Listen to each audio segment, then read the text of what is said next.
கிறிஸ்துவுக்குள் பிரியமானவர்களே, ஆண்டவராகிய இயேசு கிறிஸ்துவின் நாமத்தினாலே நான் உங்களை வாழ்த்துகிறேன். பரிசுத்த ஆவியானவர் இந்த காலை வேளையிலும் நமக்கு தந்த வேத வார்த்தையானது 127 சங்கீதம் 1 கர்த்தர் வீட்டை கட்டாராகில் அதை கட்டுகிறவர்களின் பிரயாசம் விருதா. கிறிஸ்துவுக்குள் பிரியமானவர்களே, இந்த வசனம் சொல்லுகிறது, முதல் சத்தியம் என்னவெனில், குடும்பத்தை கர்த்தர்தான் கட்ட முடியும். நன்கு அறிவோம், குடும்ப அமைப்பை உருவாக்கியவர் கர்த்தரே. குடும்பத்தை குறித்த சகல விவரங்களையும் துல்லியமாக அறிந்தவர் அவர் ஒருவரே. ஆக பிரியமானவர்களே, தேவனுடைய உதவியின்றி மனிதன் தன் திறமையை கொண்டோ மூளை அறிவினாலோ குடும்பத்தை கட்டி எழுப்ப முடியாது. உங்கள் குடும்பம் கட்டப்பட வேண்டும் என்று நீங்கள் விரும்பினால் முழுவதுமாக உங்கள் குடும்பத்தை கர்த்தர் கரத்தில் நீங்கள் அர்ப்பணியுங்கள். கர்த்தரை விட்டு அவருடைய வழிநடத்துதலின்றி குடும்பத்தை கட்ட நீங்கள் எடுக்கும் முயற்சிகள் அத்தனையும் தோல்வியில்தான் முடியும். என்னை அல்லாமல் உங்களால் ஒன்றும் செய்யக்கூடாது என இயேசு சொன்னது குடும்பத்தை கட்டுவதற்கும் பொருந்தும். ஆம் பிரியமானவர்களே, கர்த்தாவே, நீரின்றி உமது உதவியின்றி எங்களால் குடும்பத்தை கட்டி எழுப்ப முடியாது என அவரிடத்தில் சொல்லி நம்மை தாழ்த்தி நம் குடும்பம் முழுவதையும் அவர் கரத்தில் நாம் அர்ப்பணிக்க வேண்டும். பிரியமானவர்களே, கர்த்தரால் தான் கட்ட முடியும் என்பதை நாம் இந்த கால வேளையிலே அங்கீகரிக்க வேண்டும். உங்கள் குடும்பத்தை நீங்கள் அவரிடத்தில் ஒப்புக் கொடுக்கும் போது அதை மிக அழகாக நேர்த்தியாக கட்டி எழுப்ப அவர் விருப்பமுள்ளவராயிருக்கிறார். ஏனென்றால் மனித சமுதாயத்தில் தேவனால் உண்டாக்கப்பட்ட முதல் அமைப்பு குடும்பமாகும். அதுதான் மனித சமுதாய அமைப்புகளுக்கெல்லாம் அஸ்திபாரமாக உள்ளது. முழு மனித சமுதாய அமைப்புக்கும் குடும்பமே அஸ்திபாரமாக இருப்பதால், குடும்பம் சீராக இருந்தால்தான் சபை சீராக இருக்க முடியும். சபை சீராக இருந்தால்தான் சமுதாயம் சீராக இருக்க முடியும். குடும்ப சீரழிவின் விளைவு சமுதாய சீரழிவாகும். இதனால்தான் கர்த்தர் குடும்பத்தை கட்ட தீவிரமாக விரும்புகிறார். பிரியமானவர்களே, நாம் விரும்புகிறோமோ இல்லையோ, கர்த்தர் அதை விரும்புகிறார். குடும்பத்தை கட்ட விரும்புகிற கர்த்தர் அதை கட்ட வேண்டியது தானே. ஏன் இன்னும் என் குடும்பம் கட்டப்படாமல் இருக்கிறது, ஏன் என் குடும்பம் இடிக்கப்பட்ட நிலையில் இருக்கிறது என்ற கேள்விகள் உங்களுக்குள் எழலாம். இங்குதான் மிக முக்கியமான அடுத்து ஒரு சத்தியத்தை நாம் அறிய முடியும். பிரியமானவர்களே, கர்த்தருடைய ஒத்தாசையின்றி நம்மால் குடும்பத்தை கட்ட முடியாது என்பது எவ்வளவு உண்மையோ, அதுபோல நமது ஒத்துழைப்பின்றி அவராலும் கட்ட முடியாது என்பதும் உண்மையே. மேலே நாம் வாசித்த வார்த்தையின்படி கட்டுகிறவர்களின் பிரயாசம் என்ற இந்த பதமானது முக்கிய பங்கு வகிக்கிறது. இந்த பதம் குடும்பத்தை கட்டுவதில் நமக்கு பங்கை விளக்குகிறது. கர்த்தர் வீட்டை கட்டும்போது அதை கட்டுகிறவர்களின் பிரயாசம் விருதாவாய் இராமல் நல்ல பலனை கொடுக்கக்கூடியதாய் இருக்கிறது. இந்த வசனமானது கட்டுகிறவர்களின் பிரயாசமே இருக்கக்கூடாது என்றோ தேவையில்லை என்றோ கூறவில்லை என்கின்ற கருத்தை நாம் நினைவில் கொள்ள வேண்டும்.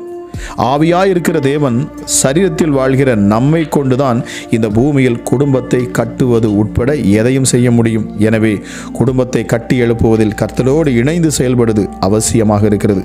பிரியமானவர்களே, நாம் குடியிருக்கிற வீட்டை கட்டுவதற்கு முயற்சி எடுப்பது போல, பிரயாசப்படுவது போல, குடும்பத்தை கட்டுவதற்கும் நம் பிரயாசம் தேவைப்படுகிறது.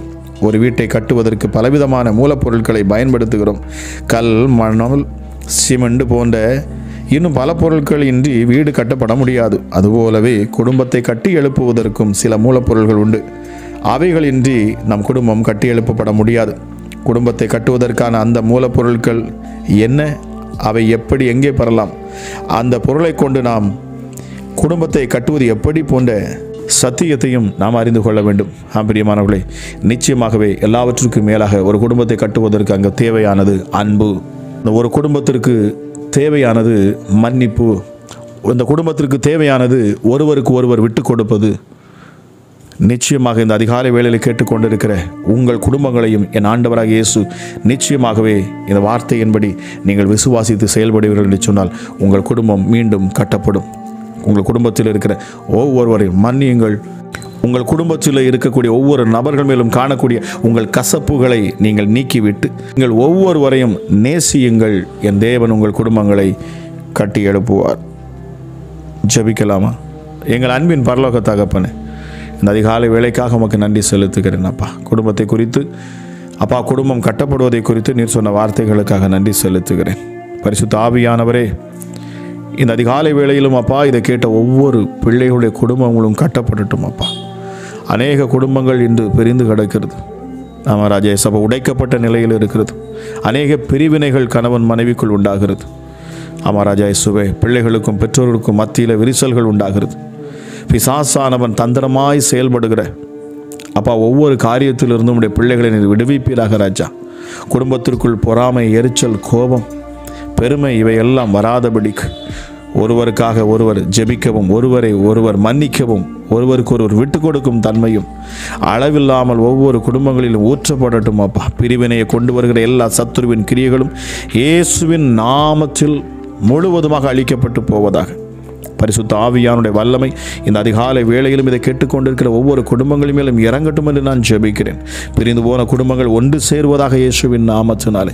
குடும்பத்தில் காணக்கூடிய பிரச்சனைகள் முழுவதுமாக ஹல்லேலூயா இயேசப்பா இந்த நேரத்தில் சரி செய்யப்படுவதாக. ஆவியானவரே, உடைக்கப்பட்ட பிள்ளைகளுடைய இருதயத்தை நீர் சரி செய்வீராக ராஜா. பலவீனர்களை பலவான்களாய் மாற்றுவீராக அப்பா பிதாவே. ஹல்லேலூயா இயேசுவே, இந்த அதிகாலை வேளை குடும்பங்களை கட்டும் வேளையாக இருக்கட்டும். இந்த நாள் அப்பா குடும்பங்களை ஆசீர்வதிக்கும் நாளாக இருக்கட்டும். இந்த நாள் குடும்பத்தில் இருக்கிற ஒவ்வொரு பிள்ளைகள் மேலும் அப்பா அளவில்லாத உம்முடைய வல்லமையும் ஆற்றலும் ஊற்றப்பட்டு அமராஜா இயேசப்பா உடைந்த உள்ளங்களை நீர் தேற்றி பலப்படுத்தி ஹல்லேலூயா குடும்பத்திற்குள் அப்பா அளவில்லாத சந்தோஷமும் சமாதானமும் நிறையத்தக்கதாய் என் ஆண்டவருடைய கிருபை இந்த காலை வேளையில் ஊற்றப்படுவதாக. சுவாமி, இரக்கத்தில் ஐஸ்வர்யம் உள்ள தெய்வமே அப்பா, நீண்ட நாள் பேசாது இருக்கிற பிள்ளைகள் இந்த நாளிலே அப்பா நான் அவர்களை மன்னித்து நான் பேசுவேன். அவர்களோடு நான் ஒரு சமாதான உடன்படிக்கை பண்ணுவேன். நான் மன்னிப்பேன். நான் அவர்களை அதிகமாக நேசிப்பேன். இனி நான் விட்டு கொடுப்பேன் என்கிற அப்பா ஒரு உறுதி எடுக்க என் ஆண்டவர் நீர் கிருபையை பாராட்டுவீராக ராஜா. இரக்கத்தில் ஐஸ்வர்யம் உள்ள தெய்வமே அப்பா பிதாவே, உம்முடைய கரத்தின் வல்லமை இந்த அதிகாலை வேளையில் இறங்கட்டும் அப்பா. குடும்பங்களை பிரிக்க நினைக்கிற, குடும்பத்திற்குள் குழப்பங்களை கொண்டு வருகிற ஹல்லேலூயா குடும்பத்தில் அப்பா அன்பு இல்லாதபடி இயேசுவே அப்பா மொபைலுக்கும் இன்டர்நெட்டுக்கும் அடிமைப்படுத்தி ஹல்லேலூயா இயேசப்பா டிவி சீரியலுக்கும் மற்றும் தேவையில்லாத காரியங்கள் நேரங்களை செலவு பண்ணி அதன் மூலமாக பாதிப்படைந்த அப்பா குடும்பத்தில் குழப்பங்களை கொண்டு வருகிற எல்லா பிசாசுகளையும் அதன் கிரியைகளையும் நான் இப்பொழுது இயேசுவின் நாமத்தில் இந்த அதிகாலை வேளையில் நான் கட்டுகிறேன் அப்பா. ஆமாம் ராஜா இயேசப்பா, சோர்ந்து போகாது உம்முடைய சமூகத்தில் அமர்ந்திருந்து ஜெபிக்கவும் அப்பா குடும்பங்களை கட்டி எழுப்ப குடும்ப தலைவர்கள் தலைவிகள் அப்பா இயேசுவே உம்முடைய சமூகத்தில் அமர்ந்திருந்து அப்பா ஜெபிக்கவும் உம்மை தேடவும் கிருபை பாராட்டுங்க ராஜா. தன் பிள்ளைகளை ஆசீர்வதிக்கவும், பிள்ளைகளை சபிக்காது ஆசீர்வதிக்கவும், பிள்ளைகளை எரிச்சல் படுத்தாது பிள்ளைகளிடத்தில் அன்பு கூறவும் என் ஆண்டவர் கிருபை பாராட்டுவீராக. ஆமாம் ராஜா சுப்பா, அதுபோல் அப்பா பிள்ளைகளும் தன் பெற்றோர்களை கனப்படுத்தவும், அவர்களுக்கு ஏற்ற கனத்தை கொடுத்து அப்பா அவர்களை நடத்தவும், முதிர் வயதிலும் அவர்களோடு கூட இருந்து இயேசுவே அவர்களுடைய தேவைகளை சந்திக்கவும் அப்பா பிள்ளைகளுக்கும் நீர் இருதயத்தில் கிருபையை பாராட்டுங்க ராஜா. அந்த எண்ணங்களை மாற்றுங்க சுவாமி. குடும்பத்தில் காணக்கூடிய கல்லான இருதயங்களை நீர் எடுத்து போட்டு நல்ல இருதயங்களை பொருத்துவீராக ராஜா. குடும்ப அப்பா தலைவராக இருக்கிற குடும்ப ஹல்லேலூயா பொறுப்பில் இருக்கிற அப்பாவுடைய பிள்ளைகள் அந்த பொறுப்பை உணர்ந்து அமராஜா தன் மனைவி தன் பிள்ளைகளுக்கு ஏற்ற காரியங்களை செய்ய அப்பா ஹல்லேலூயா குடும்பம் பிரிந்து போகாதபடிக்கு குடும்பத்தில் சமாதானத்தை கொண்டு வரத்தக்கதாக என் ஆண்டவருடைய கிருபையும் வெளிப்படட்டும். பரிசுத்த ஆவியானவரே, இந்த அதிகாலை வேளையில் அப்பா குடும்பத்திற்காக யாரெல்லாம் ஜெபிக்கிறார்களோ, தங்கள் குடும்பத்திற்காக, பிள்ளைகளுக்காக, உற்றார் உறவினர்களுக்காக, ஹல்லேலூயா உறவுகளுக்காக யாரெல்லாம் ஜெபிக்கிறார்களோ இயேசுவே பிரிந்த உறவுகள் ஒன்று சேரட்டும் அப்பா. ஹல்லேலூயா இயேசுவே, ஹல்லேலூயா குடும்பத்தில் மீண்டும் ஒரு அன்பு உருவாகட்டும், சமாதானம் உருவாகட்டும் அப்பா. இயேசப்பா பிள்ளைகளை சுற்றி நீர் வேலி அடைப்பீராக, குடும்பங்களை சுற்றி வேலி அடைப்பீராக ராஜா. இயேசப்பா பிரிவினை கொண்டு வருகிற எல்லா அசுத்த கிரியைகளையும் இயேசுவின் நாமத்தில் நான் கட்டுகிறேன். குடும்ப சமாதானம் இந்த நாளில் அப்பா அதிகமாக அப்பா தழைக்கட்டும். குடும்பத்தில் அப்பா ஹல்லேலூயா அன்பு நிறைந்து காணப்படட்டும் அப்பா. இயேசுவே பொறாமை கொண்ட அப்பா வன்கண் கொண்ட எரிச்சல் கொண்ட மனுஷிக ஆவிகளும் ஹல்லேலூயா இயேசுவே உம்முடைய பிள்ளைகளை நெருங்கக்கூடாது. ஹல்லேலூயா இயேசுவின் நாமத்தில் இந்த அதிகாலை வேளையில் பரிசுத்த ஆவியானவர் பிள்ளைகளை சூழ்ந்து கொள்ளுங்க. இந்த நாள் ஆசீர்வதிக்கப்பட்ட நாளாக இருக்கட்டும் அப்பா பிதாவே. இந்த நாள் குடும்பங்கள் அப்பா ஒன்று சேரும் நாள்களாக இருக்கட்டும். இந்த நாள் சமாதானத்துக்குரிய நாளாக இருக்கட்டும். அளவில்லாத அப்பா கிருபையும் சமாதானமும் சந்தோஷமும் நிறைந்து காணப்பட ஒவ்வொரு குடும்பங்களையும் நான் ஆசீர்வதிக்கிறேன். பலப்படுத்தும் இயேசுவின் நாமத்தில் ஜெபிக்கிறேன். ஜெபம் கேளும் எங்கள் ஜீவனுள்ள நல்ல பிதாவே. ஆமேன், ஆமேன்.